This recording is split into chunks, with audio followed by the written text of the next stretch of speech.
Gaur egun dakagun zaintza modelo hau eraldatzeko planteatzen dana da ibilbide luze bat. Eta greba da ibilbide luze honetako punto bat. Esan aldugu dela, punto fuerte bat edo, pixkat presionatzeko herramienta bat. Baina bai aipatu nahi dugula, greba ez dela helburua.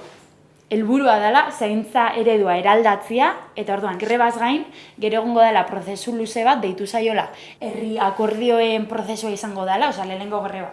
Eta gero herri akordioak, eta da, herri bezala erabakitzeko zein dan gu nahi dugun zaintza eredua eta nola iritsiko garen honaino. Eibar mailako herri akordio bat bebai egon behar da, eta hor, bai norbanakoak, bai eragileak eta bar, implikatu beharko gara. Eta zentzu horretan bai azpimarratu nahi genduan, prozesua greba prestatzeko egia da, ez dela oso luzia izan, baina aliantza batzuk sortzeko eta lantzeko eta gogoeta batzuk ona ekartzeko bai balio izan dago, ez? Eta orduan, bai ikusten dugu bide hau aprobetxau behar dela eta lotura hauek edo aprobetxau behar direla bai barren gaia lantzen jarraitzeko eta bide hau ontxe hasi dugula eta jun beharko garala aliatu gehiago ekartzen eta elikatzen prozesua nahi baldin badugu herri akordio batera ailegatzea, ez?